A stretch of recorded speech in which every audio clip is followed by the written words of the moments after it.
बिस्मिल्लाहिर्रहमानिर्रहीम। नाजरीन अस्सलाम वालेकुम। नाजरीन, आज पाकिस्तान तहरीक इंसाफ की जो अंदरूनी सियासत है और पाकिस्तान तहरीक इंसाफ इलेक्शन के बाद ऐसा लग रहा था कि ये इस हुकूमत को गिराना जो है उनका सबसे बड़ा टारगेट था, और लग भी ऐसा रहा था कि तहरीक इंसाफ की जो अवामी क़ुव्वत है वो इस हुकूमत को मफलूज करेगी, और यहाँ तक कि असम्बली के अंदर जो स्ट्रेंथ है उसके ज़रिए पार्लियामेंट की कार्रवाई और इंतज़ामिया को बिल्कुल मफलूज करेगी। लेकिन अनफॉर्चुनेटली इस वक्त पाकिस्तान तहरीक इंसाफ की जो ग्राफ है वो हुकूमत गिराने से अब इस डिमांड तक आ गई कि खान साहब से मुलाकात की इजाज़त दी जाए।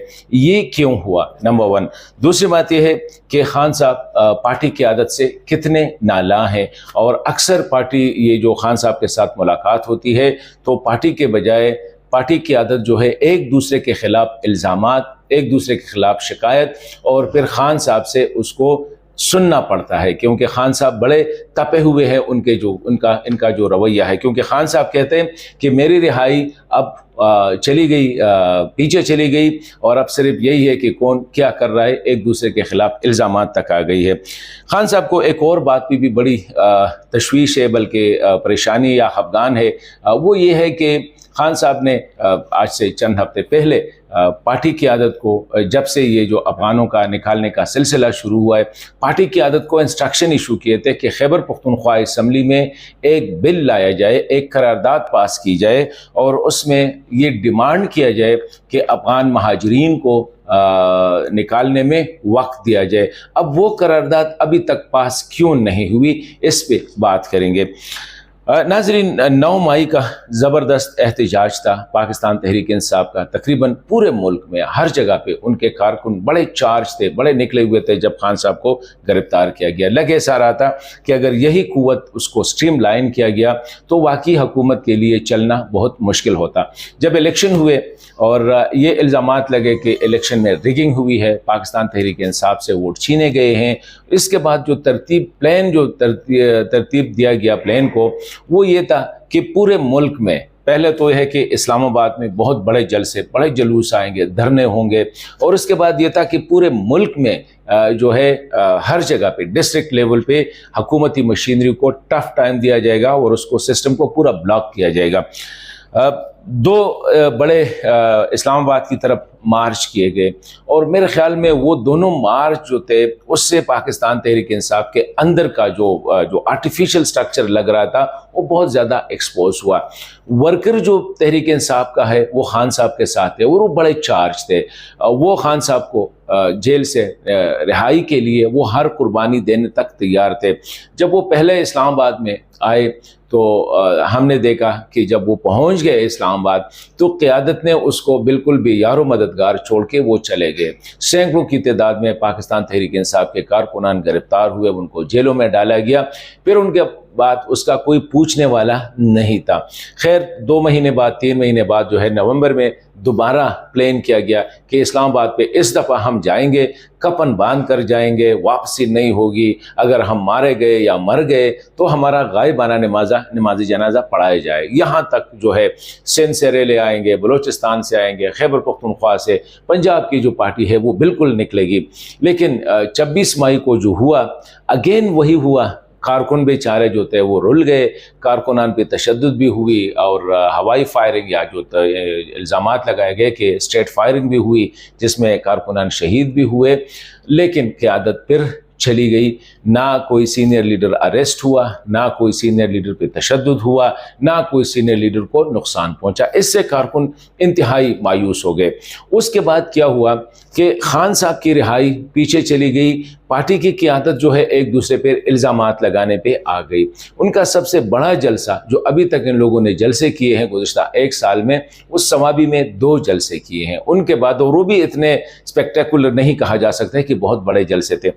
अब सूरत हाल ये है कि पार्टी की जो खैबर पख्तूनख्वा का जो चैप्टर है वो तो वज़ीर आला अपने वज़ीरों पे इल्ज़ामात लगा रहे हैं, कोई जो है ना साबका वज़ीरों पे इल्ज़ामात लगाए, साबका वज़ीर जो है वज़ीर आला पे इल्ज़ामात लगा रहे हैं। वज़ीर आला को नज़र आ रहा है कि जो भी बंदा उसकी सिचुएशन को थ्रेट कर रहा है तो उस पर जो है अपनी एक कमेटी बनाई गई है जिसको खान साहब के इंस्ट्रक्शन के मुताबिक उसको कवर दिया गया है। उस कमेटी में उसके खिलाफ इल्ज़ामात भेज दिए जाते हैं और खान साहब को रिपोर्ट मिलती है कि ये बंदा तो करप्ट है। तैमूर जगड़ा उसके खिलाफ चली गई। ये जो सलीम स्वाति साहब है जो स्पीकर नेशनल प्रोविंशियल असम्बली है उसके खिलाफ इंक्वायरी हुई। मतलब ये है कि तकरीबन आतिफ खान के खिलाफ इंक्वायरी हो गई, जो है असद कैसर साहब उसके खिलाफ, ये जो वज़रा है असद कैसर साहब के भाई है शाहराम तरक्की के भाई, उनके खिलाफ जो है। मतलब ये है कि अब कैबिनेट में हर एक वज़ीर दूसरे पे, शकील खान ने वज़ीर आला पे इल्ज़ाम लगाया, वज़ीर आला ने उस पे इल्ज़ाम लगा के कैबिनेट से निकाला। मतलब ये कि सिर्फ करप्शन यहाँ तक वो आ गए हैं कि अब खान साहब का कोई पूछ नहीं रहा है। हर एक बंदा अपनी सफाई दे रहा है कि मैं करप्ट नहीं हूँ, लेकिन उसका साथी उसे कह रहा है कि ये करप्ट है। तो अब खान साहब की रिहाई को तो भूल जाए। अब सिर्फ यही है कि पार्टी की आदत एक दूसरे पे, अब इस्लामाबाद में मरकज़ी क्या, जिससे खान साहब बिल्कुल, जो मैंने सुना बड़े नज़दीक लोगों से खान साहब के, कहते हैं खान साहब बहुत नाराज़ है क्योंकि सीनियर लीडरशिप जो है वो बजाय इसके कि खान साहब की रिहाई की बात करे वो अपने आप को जो है एक दूसरे के खिलाफ लगे हुए हैं। बैरिस्टर गौहर साहब जो है सेक्रेटरी जनरल सलमान अकरम राजा साहब, इधर से जो है अली अमीन साहब असद कैसर साहब के खिलाफ, असद कैसर साहब आतिफ खान साहब, शाहराम खान साहब जो दूसरे। मतलब है कि हर कोई दो बंदे जो है वो एक दूसरे पे इल्ज़ामात लगा रहे हैं। इस वक्त कोई भी खान साहब की रिहाई की बात नहीं कर रहा है।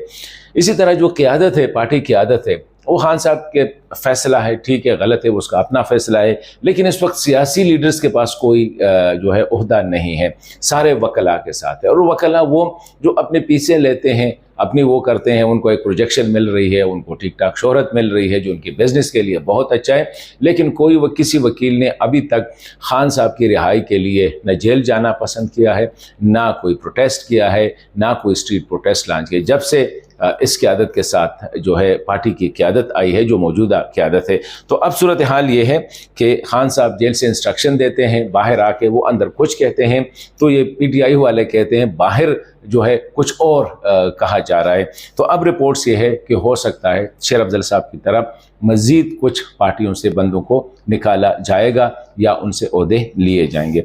अभी खान साहब ने अफगानों के दिल जीतने के लिए एक फ़ैसला किया, उसने जेल से एक ख़त लिखा पार्टी की क़यादत को कि ये जो तरीक़ेकार है इसके साथ हमारा इख्तिलाफ है, अफगानों को इस तरह ज़बरदस्ती ना निकाला जाए, उनको टाइम दिया जाए, उनको इज़्ज़त के साथ, एहतराम के साथ, डिग्निटी के साथ उनको अपने वतन वापस भेजने के लिए असम्बली में एक करारदाद लाई जाए, वो खैबर पख्तूनख्वा असम्बली से पास कराए और उसमें ये डिमांड करें कि अफ़गान रेफ्यूजीज़ को मज़ीद वक्त दिया जाए ताकि वो जो है अपने बिजनेसेस को, अपने उनके जितने कारोबार है, या वो एक डिग्निफाइड तरीके से अपने वतन वापस चले जाए। लेकिन अभी तक ये करारदाद जो है खैबर पख्तूनख्वा असम्बली में पेश भी नहीं की गई है। क्यों नहीं की गई है? वजह यह है कि अंदरूनी इतने इख्तिलाफ़ात। फिर माइंस एंड मिनरल्स एक्ट आया, उस पर जिस तरीके से पार्टी ने रिएक्ट किया, आखिर में बात जाके इमरान खान साहब के पास कैंप में चली गई। तो ये सूरत हाल है कि वो पार्टी जो हम देख रहे थे कि शायद इस हुकूमत को वो बिल्कुल मफलूज करेंगे, वो पार्टी जो हम देख रहे थे कि शायद पार्लियामेंट में बिल्कुल इस पार्टी इस हुकूमत को चलने नहीं देंगे, आज वो इस पोजीशन पे आ गई है कि कौन करप्ट है, उनमें PTI में कौन ज़्यादा करप्ट है, गद्दार कौन है, शिबली फराज साहब, उमर अयूब साहब। मतलब यह है कि हर एक दूसरा बंदा जो है उसमें गद्दार है और वो पार्टी के मफाद के ख़िलाफ़ काम कर रहे हैं। ये इल्ज़ामात लग रहे हैं। अब बहुत कम लोगों ने सुना होगा कि पाकिस्तान तहरीक इंसाफ वाले खान साहब की रिहाई की बात कर रहे हैं, तो चजा के वो जो करारदाद है अफ़गान रेफ्यूजीज़ के लिए या मिनरल के हवाले से, वो तो बिल्कुल बैक बर्नर में चले गए हैं।